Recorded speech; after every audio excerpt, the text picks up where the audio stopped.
Bonjour et bienvenue à l'Auto-Journal pour notre rendez-vous avec les décideurs de l'auto. Dans cette émission, nous souhaitons donner la parole aux dirigeants de l'écosystème automobile au sens large pour qu'ils nous expliquent de l'intérieur les enjeux et les défis du moment. Nous avons le grand plaisir d'accueillir aujourd'hui le responsable des relations presse de BYD France. Bonjour Jean-Briac Dalibard. Bonjour Jean-Éric Raoult. Les Français ne sont pas encore très familiers avec la marque BYD que vous représentez. Est-ce que vous pouvez nous rappeler très rapidement d'où elle vient, comment elle s'est construite et ce qu'elle représente aujourd'hui ? Bien entendu. Alors BYD, d'abord, ça signifie Build Your Dreams. C'est une très jolie promesse. La marque vient en fait du monde de la technologie et de la batterie. On a commencé l'activité en 1995 pour la fabrication de batteries pour les téléphones mobiles. Si vous avez eu un Nokia ou un Motorola dans votre vie, c'était une batterie BYD dedans. Ensuite, on a lancé l'activité automobile en 2003, un lancement du premier PHEV au monde en 2008, le F3 DM. Et plus récemment, en 2022, nous avons lancé l'activité automobile en Europe à l'occasion du Mondial de l'automobile et nous nous déployons partout en Europe depuis. Donc nous sommes présents dans plus d'une vingtaine de pays.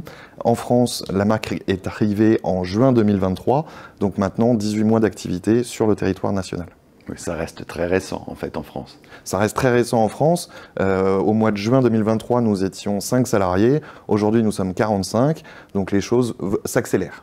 C'est un géant aujourd'hui à l'échelle mondiale, BYD. C'est un vrai géant. On a 30 sites industriels, on a 900 000 salariés, dont 100 000 ingénieurs. Il faut imaginer que c'est une entreprise qui innove en permanence. Aujourd'hui, on a 30 brevets qui sont déposés, enfin demandes de brevets qui sont déposées chaque jour, et on a 15 brevets qui sont validés chaque jour ouvré de la semaine. Donc c'est vraiment une entreprise qui innove. Mais en termes de volume, j'ai lu, c'est le premier constructeur de voitures électriques et hybrides rechargeables au monde devant Tesla. Absolument, on est passé devant Tesla, je crois, à la fin du dernier trimestre de l'année dernière, et ça s'est confirmé cette année. Il faut imaginer que BYD est le numéro 1 en Chine depuis 10 années consécutives, et on sait que le marché chinois, c'est le plus imposant au monde. Bon, ça c'est la vision mondiale. Pour le coup, BYD en France, c'est des chiffres qui sont encore très modestes.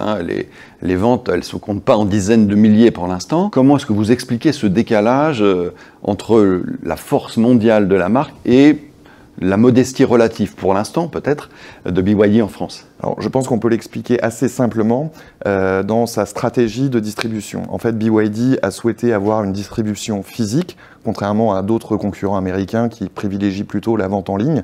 Nous avons privilégié la vente physique avec des distributeurs dans leur région et on a cherché les meilleurs partenaires de distribution possibles en France.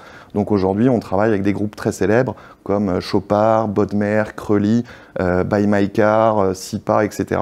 Donc vraiment, on devait prendre le temps d'avoir un maillage physique en France pour pouvoir avoir une couverture nationale dans les meilleurs délais. Mais vous savez, ça prend plus de temps d'ouvrir une concession que de vendre une voiture.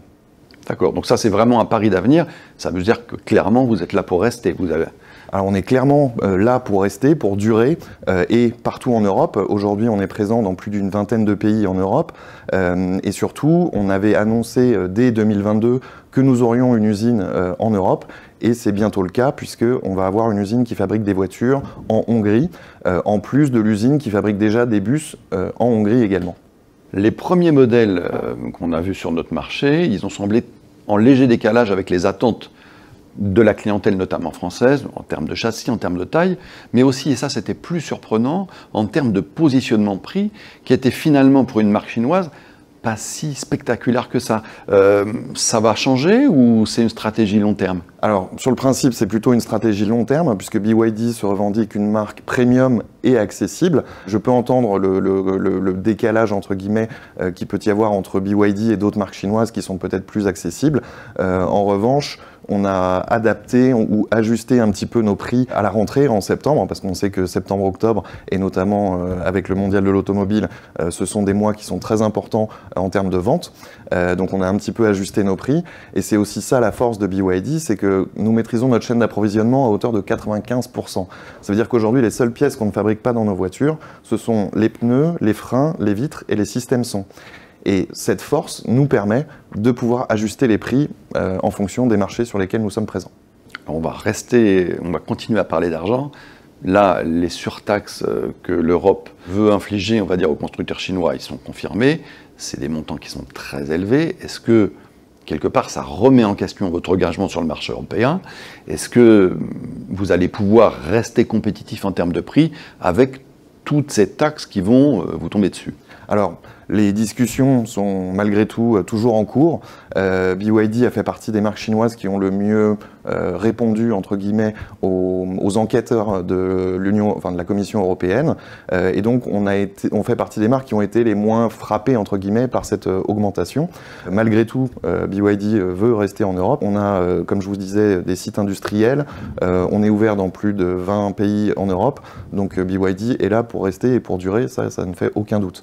Et pour le coup, l'implantation de l'usine en Hongrie, j'imagine qu'elle était malgré tout imaginée, pensée avant que n'arrivent ces taxes, parce que c'est une façon d'échapper aux taxes, j'imagine, la production en Europe directement. Alors ça fait partie effectivement des manières de contourner un petit peu ces droits de douane, mais comme cette annonce avait été faite avant même le début de l'enquête européenne, ça s'inscrit vraiment dans la stratégie de BYD et c'est pas un jeu de dupes, c'est pas en réaction à cette enquête de l'Union européenne, c'était vraiment pensé depuis le début et nous avons même annoncé une deuxième usine en Turquie qui pourra alimenter effectivement le marché européen. Donc voilà, il n'y a pas eu de réaction, c'est vraiment une stratégie de long terme du groupe BYD. On va parler un tout petit peu du marché des entreprises, parce que vu le positionnement prix et le positionnement des produits, on parlait de premium tout à l'heure, les BYD, elles s'adressent aussi, j'imagine, au marché des flottes, au marché des voitures d'entreprise, des voitures de collaborateurs. Est-ce qu'aujourd'hui, il y a encore un frein psychologique, on va dire, pour une entreprise française à acheter un véhicule chinois pour ses collaborateurs? Est-ce que c'est quelque chose qui est encore sensible? Est-ce que ça va s'estomper? Comment vous le ressentez, ça? Déjà, BYD, effectivement, se présente et propose nos véhicules à toutes les flottes. On participe à tous les événements B2B qui ont lieu en France, donc c'est clairement une cible qui nous intéresse. Les entreprises françaises ont souvent comme motivation et comme ambition de réduire l'impact carbone de leur flotte. Et BYD répond pleinement à cette ambition en proposant des véhicules qui sont soit 100% électriques, soit plus récemment des PHEV, donc des hybrides rechargeables, que nous avons notamment commercialisés très récemment au mois de juin. Donc on a une gamme de véhicules qui semble parfaitement correspondre aux attentes et aux besoins des entreprises, puisqu'on a des véhicules qui commencent sur le segment C et qui vont jusqu'au segment E, avec effectivement et même des utilitaires, puisqu'on a un petit ETP3, et plus récemment au salon d'Hanovre, à l'IA d'Hanovre, on a présenté une nouvelle fourgonnette. Donc on a vraiment les produits qui correspondent aux besoins des entreprises. Mais ce frein psychologique, on va dire, est-ce que vous le ressentez ou pas? Honnêtement, pas tant que ça, dans la mesure où BYD est vraiment un constructeur très différent des autres constructeurs chinois. Pourquoi? Parce que nous sommes une entreprise privée, parce que nous sommes constructeurs mais aussi équipementiers. Nous fournissons nos batteries à d'autres constructeurs et notamment des constructeurs européens. Nous avons un niveau de garantie qui est très intéressant pour les particuliers et pour les entreprises. Donc a priori pas trop de freins côté entreprise, mais plutôt une bonne surprise quand ils découvrent et qu'ils comprennent ce que c'est que vraiment BYD. On va parler maintenant du marché global de la voiture électrique, en Europe en particulier. Clairement, on n'est aujourd'hui pas au niveau attendu, en France comme dans le reste de l'Europe d'ailleurs. Il y a eu la baisse des incentives en Allemagne qui a complètement détruit le marché, on va dire. Dans ces conditions, est-ce que ça change vos perspectives de développement en Europe? Est-ce que ça change quelque part l'attractivité de l'Europe pour BYD? On a vu à quel point investissement industriel en Hongrie, rapprochement avec des distributeurs, donc ça c'est quand même des investissements qui sont lourds et de long terme. Et on voit que le marché en face, en particulier pour l'électrique, il n'est pas là, en tout cas il n'est pas là au niveau attendu. Est-ce que c'est de nature à changer votre approche du marché européen et du marché français? Alors, si on regarde la grande image mondiale, en fait, BYD est présent quasiment partout dans le monde et effectivement, c'est investi en Europe plus récemment, donc à partir de 2022. Et ces investissements-là font que, et industriels et en termes de personnel dans chacun des pays européens, font que on est là pour rester. Ça, il n'y a aucun doute là-dessus. Effectivement, la demande européenne baisse un tout petit peu, ou en tout cas n'est peut-être pas à la hauteur de ce que nous pouvions attendre. Est-ce que c'est le fruit effectivement de ces incentives qui sont variables d'un pays à l'autre? Elles seront peut-être de nature un petit peu à modifier le marché. Je me rappelle qu'à la fin du bonus en France, donc fin 2023, ça avait un petit peu accéléré nos ventes. Et puis ça les a ralentis en début d'année suivante. Donc ça, clairement, ça joue et ça a un impact sur nos ventes, mais ça ne change rien à la stratégie globale de BYD, qui est de venir s'implanter en Europe et répondre à un besoin qui est la fin du thermique d'ici 2035. Et pour le coup, dans ce cadre-là, il y a le déploiement à la vitesse chinoise, on va dire, de nouveaux modèles en permanence, avec des ajustements techniques. Le mondial, par exemple, ça a été l'occasion de révéler de nouveaux modèles, par exemple. Absolument. Aujourd'hui, nous avons 7 modèles commercialisés en France, donc du segment C jusqu'au segment E. Nous avons eu la chance au Mondial de l'Automobile de présenter la Sea Lion 7, qui est une version SUV fastback de la Seal. Seal qui a eu de très bons retours dans les médias et auprès de nos clients, puisque c'est une berline haute performance, donc avec des très très belles prestations. 4 roues motrices, 530 chevaux, 520 km d'autonomie. Ça fait partie effectivement des modèles électriques à moins de 50 000 euros qui offrent ce type de prestations. Mais là encore, on continue. Vous restez relativement dans le haut de gamme, dans une zone de marché où l'air est rare quand même.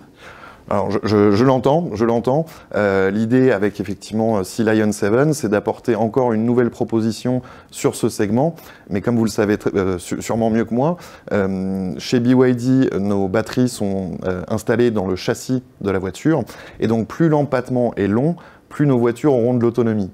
Et c'est vrai que c'est un des freins à l'achat de véhicules électriques, une faible autonomie. Et donc, plus on propose des véhicules qui sont grands, plus on peut permettre une autonomie assez longue à nos clients.